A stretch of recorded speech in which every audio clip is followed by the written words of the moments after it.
তো আজকে আমরা 9 এর একটা মোস্ট ইম্পর্টেন্ট চ্যাপ্টার লাভ ক্ষতি অর্থাৎ প্রফিট অ্যান্ড লস স্টার্ট করব। তো সকলেই জানো আজকের যুগে লাভ ক্ষতি কতটায় কিনলাম আর কতটা পেলাম সবাই এটা ভালোই বোঝে, তা নিয়ে কোনো অসুবিধা নেই। কিন্তু এই লাভ ক্ষতি বুঝতে গেলে আমাকে একটু ব্যবসায়িক মন রাখতে হবে। ব্যবসায়িক মন রাখতে হবে মানে একটা ব্যবসাদারের দিক থেকে আমাকে যদি ভাবতে হয় তাহলে ভালো করে একটু বুঝবো। সে সবসময় চাইবে আমি যে দামে কিনলাম তার থেকে বেশি দামে বেচবো। ধরো একটা পেন আমি যদি 8 টাকায় কিনে আমি সেটাকে 10 টাকায় বেচলাম, তাহলে 8 আর 10 এর মাঝখানে যে পার্থক্যটা অর্থাৎ যে 2 টাকাটা, সেই 2 টাকাটাই আমার লাভ। কারণ আমি কি পেলাম বলো, যে দামে কিনলাম তার সাথে যদি আমি যতটা পার্থক্য অর্থাৎ লাভটাকে যোগ করি তাহলেই আমার বেচার দাম তৈরি হচ্ছে।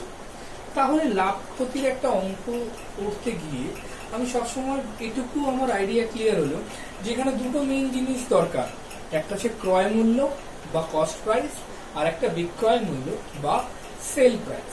তাহলে আমরা অঙ্কটা মানে আমাদের আলোচনা আস্তে আস্তে শুরু করি।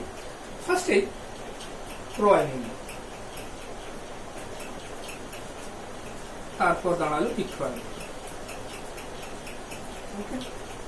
এবার আমি কি দেখলাম বলো, লাভ যখন আমি বলবো তখন সেই ক্রয় মূল্য আর বিক্রয় মূল্যের মধ্যে এই লাভটা আছে।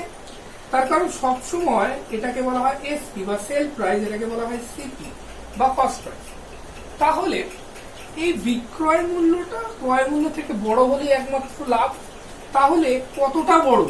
বিক্রয় মূল্যটা ক্রয় মূল্য থেকে যতটা বড় ততটুকুই আমার লাভ। কারণ আমি লাভ সমান লিখতে পারি বিক্রয় মূল্য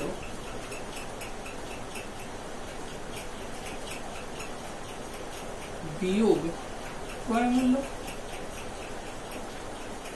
অর্থাৎ বিক্রয় মূল্য বিয়োগ ক্রয় মূল্য মানে আমি যেমন তোমাদের একটা উদাহরণ দিলাম, একটা পেন আমি 8 টাকায় কিনলাম 10 টাকায় বেচলাম, 2 টাকা লাভ।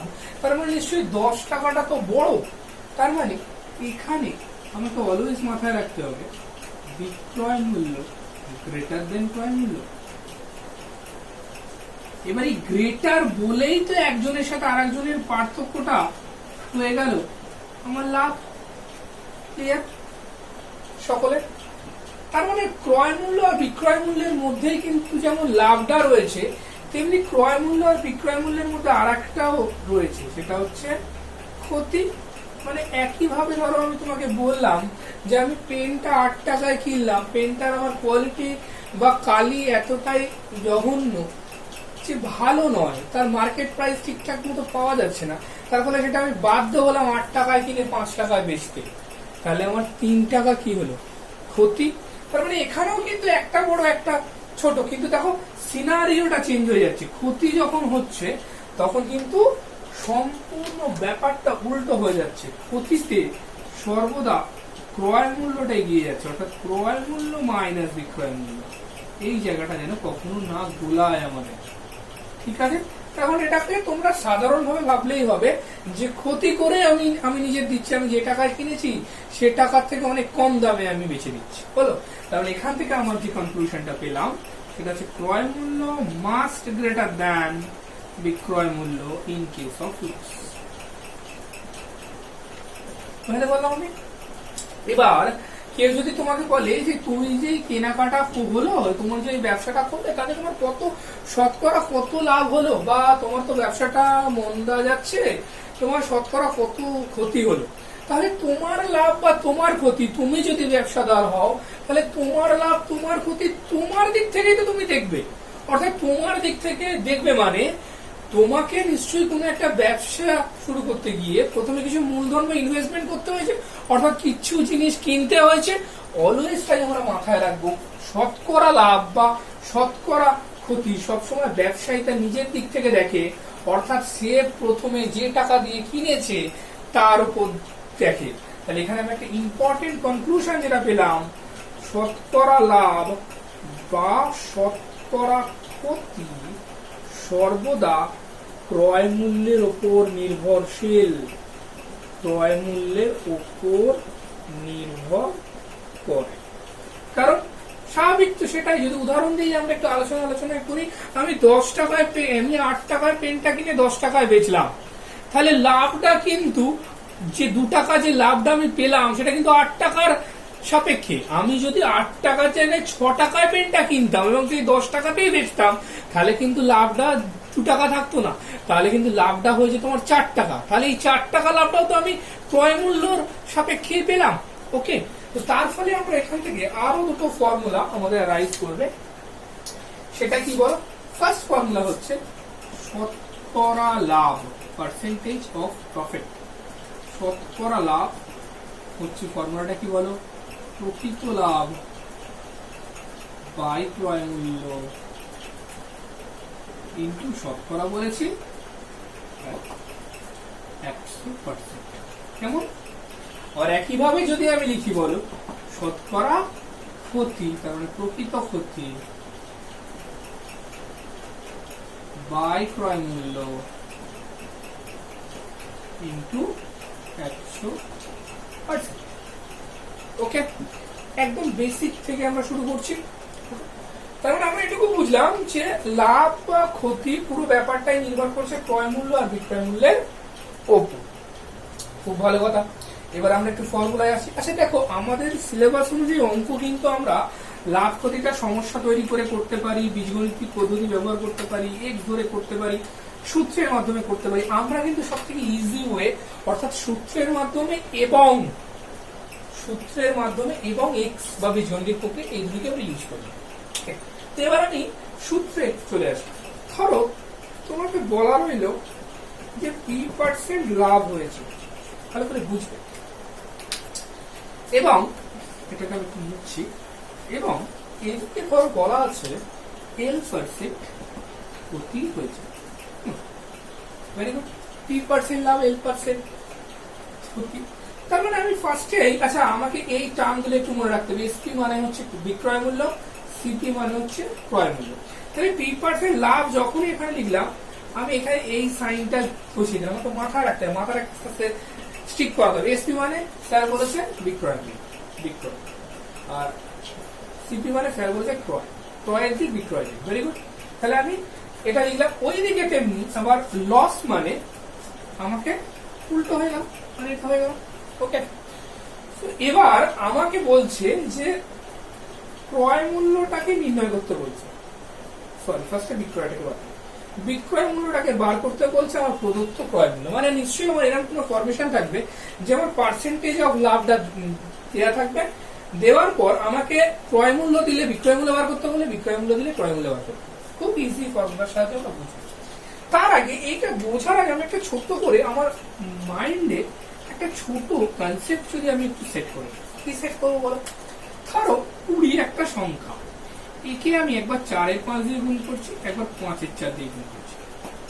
তোমরা অনেকেই অবাক হবে, স্যার এটা হঠাৎ কেন করছি? বুঝতে পারবে। 4×4 16, 5×5 25।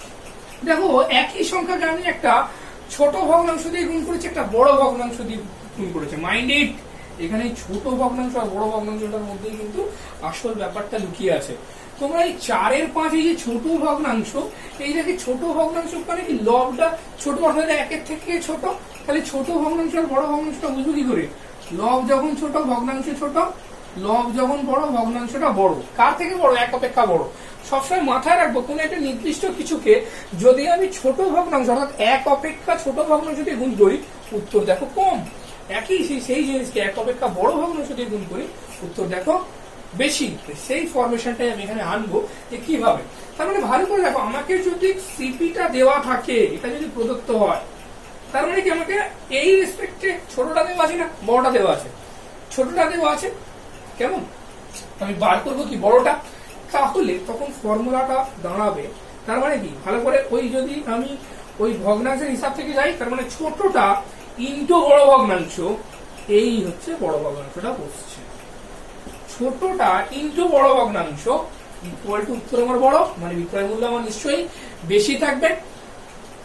ওকে, আবার বলি ছোট, মানে ক্রয় মূল্যটা আমার ছোট, সেখান থেকে দেখো আমি বড় ভগ্নাংশ দিয়ে গুণ করেছি, আমার উত্তর পেয়েছি আমি বড়, তার কারণ আমি জানি বিক্রয় মূল্য লাভের ক্ষেত্রে সবসময় বড় হবে, ছোট থেকে বড় উত্তর পেলাম।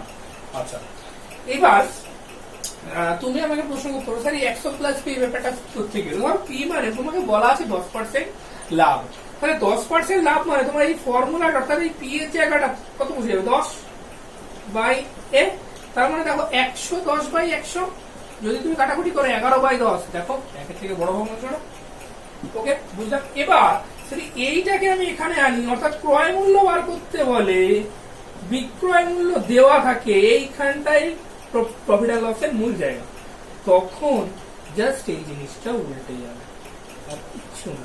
এটা উল্টে গেলে তার মানে কি এটাও তো উল্টে যাবে, তার মানে দেখো এটা 10/11 হয়ে যাবে, তার মানে দেখো ছোট ভগ্নাংশ, অর্থাৎ দেখো বড়টা আমাকে দেওয়া আছে, লাভ হচ্ছে বড়টা, তার সাথে আমি ছোট ভগ্নাংশ গুণ করলাম, আমি উত্তর অবশ্যই ছোট পাবো। এই হয়ে গেল আমার লাভের জায়গা। এই ফর্মুলা দুটো খুব ইম্পর্টেন্ট, আমাকে মনে রাখতে হবে, এই দিয়ে আমরা অঙ্ক করবো। একই রকম ভাবে যখন লস হয়েছে তখন আমি অলরেডি ফরমেশন বসিয়ে রেখেছি, কিন্তু হ্যাঁ, তার মানে এখানে আমাকে বললো L% লস। আচ্ছা, এটুকু আমি জানি লাভ মানে কি অ্যাড হওয়া, তো তুমি আমাকে প্রশ্ন করতে হবে হঠাৎ করে 100 + পি কেন হয়ে গেল, এটুকু আমার মাথায় রাখতে হবে, লাভ মানে অলওয়েজ অ্যাড, তাই তো? তোমার ক্রয় মূল্যর সাথে কোনো কিছু যোগ করে তুমি বিক্রয় মূল্যটা পাচ্ছ, কেমন? ওই জন্য এখানে প্লাস ফরমেশনে হবে। আর একই কথা, ক্রয় মূল্য থেকে কিন্তু বিয়োগ মানে ব্যাকে এসে তুমি তোমার বিক্রয় মূল্য যখন পাবে তখন কিন্তু তোমার ক্ষতি, তার মানে এটা মাইনাস। তাহলে মাথায় রাখবো আমরা ক্ষতি কিন্তু অলওয়েজ নেগেটিভ কোয়ান্টিটি। তাহলে একইভাবে আমি যদি সাজাই বিক্রয় মূল্য, এবার আমাকে বলো যে বিক্রয় মূল্য তার মানে কি ক্ষতি যখন হচ্ছে তখন আমি বিক্রয় মূল্য বার করছি, মানে আমি তাহলে ছোট জিনিসটা বার করছি, ক্রয় মূল্য আমার দেওয়া আছে মানে আমার নিশ্চয়ই বড় জিনিসটা দেওয়া আছে, তাহলে বড় থেকে যখন আমি ছোট বার করছি, তাই তো? ক্ষতি যখন হচ্ছে এটা বড় এটা ছোট, তাহলে বড় থেকে আমি ছোট বার করছি, তখন কি এর সাথে ছোট ভগ্নাংশ গুণ করবো, ছোট ভগ্নাংশটাকে গুণ করলে তো অপরটাকে তো কমতে হয়, লবটাকে তো ছোট হতে হবে, ওই দেখো ওপর লেখা আছে লব ছোট ভগ্নাংশ এখান থেকে ছোট, লবটাকে ছোট হতে হবে। তার মানে এখানে একই রকম ভাবে যদি এখানেও তুমি 10% লস বসাও, তাহলে দেখো আমি এই জায়গাটা যদি একটু মুছি আইডিয়াটা আরো ক্লিয়ার হবে। কারণ একইভাবে যদি আমি 10% লস বসাই, তাহলে 10% মানে কত 100 - 10/100, তো তাহলে 90/100, আমি কাটাকুটি করলাম, তাহলে 9/10, দেখো ওপরটা ছোট হয়ে গেছে। এইবার একই, এইবার আমাকে বড়টা দেয়া থাকবে, মানে ক্রয় মূল্য দেয়া থাকবে, ক্রয় মূল্য বার করতে হবে, আমাকে বিক্রয় মূল্য দেয়া থাকবে। ভালো করে বুঝবে, ভিতরে যেটা সেটা দেওয়া প্রদত্ত, তবে সেটাকে ইউজ করে আমি অন্যটা বার করার চেষ্টা করছি, কেমন? একদম ধীরে ধীরে বুঝবো, খুব ইজি। বিক্রয় মূল্য আমার দেওয়া আছে, তার মানে আমার ছোট দেওয়া আছে, এটাকে বড় করতে হবে। একই রকম ভাবে আমি বড় করে দিলাম, জিনিসটাকে উল্টে দিলাম, উল্টে দেওয়ার পরে এটাও তার মানে উল্টে যাবে, তাই তো? 10/9, ওকে, তাহলে উল্টে দিলে আমার কি ছোটর সাথে বড় ভগ্নাংশ গুণ করে আমি বড় উত্তর পেয়ে যাবো, কেমন? এই হচ্ছে আমাদের প্রফিট অ্যান্ড লসের একদম বেসিক আইডিয়া, কেমন?